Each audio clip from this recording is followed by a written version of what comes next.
Life as We Know It with Tom Walton. Several years ago, a Major League Baseball player felt the need to adjust his uniform by dropping his pants to his knees in order to retuck his jersey. I can't remember his name, and it's just as well, because he made this fashion faux pas on national television. Only when a teammate pointed out that viewers from Caribou, Maine to Carlsbad, California were staring at his underwear did he rush to cover himself.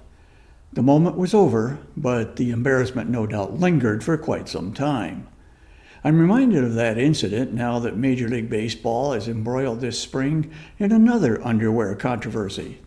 MLB has outfitted its players in new uniforms supplied by Nike that are lightweight, sheer, and sleek.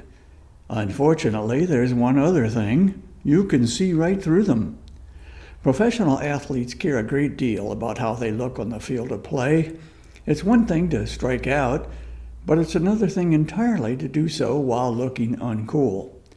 As a public service to WGTE listeners, I've been conducting my own survey of Major League Baseball's new threads, and more specifically the players' bottom halves this spring, and I get what all the fuss is about. When the player tucks in his jersey, it only semi-disappears behind the pants fabric, creating the illusion that the player is wearing a huge adult diaper. This is not a good look among athletes known to value their vanity. You can understand how a major league hitter might be upset that spring training is going to expose not the flaws in his swing, but the flaws in his physique. To be fair, the players should be grateful they don't have to trudge around in the uniforms of 7 or 8 decades ago when heavy wool was all the rage. Those weren't uniforms so much as burlap bags with numbers. How players survive the heat and humidity of a St. Louis summer in those things is remarkable. I would bet that over the course of a season they took 20 points off a player's batting average and 10 miles an hour off a pitcher's fastball. The new uniforms unveiled this season are called Vapor Premier with sweat-wicking technology, but they are about as far removed from those bad old days as they could be.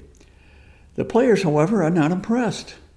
The new jerseys, for example, no longer bear the player's name and number embroidered on the back. Instead, it's just printed on. One member of the Baltimore Orioles described the new jersey as, quote, a knockoff jersey from TJ Maxx, unquote. Yikes, that's got a sting at Nike headquarters. The Players Union, the Major League Baseball Players Association, is upset enough about the new uniform that in all likelihood the design and fabric will be retooled somehow and in time for opening day. It's possible the change has already been decided.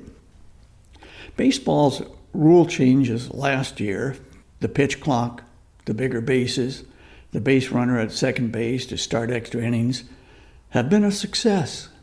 But the new uniforms must be scored as an error, as anyone can plainly see.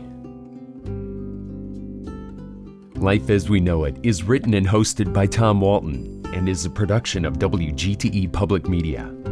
Life as We Know It with Tom Walton can be heard on WGTE FM 91 every Monday afternoon during All Things Considered at 5:44 p.m. Or hear past episodes at WGTE.org/life.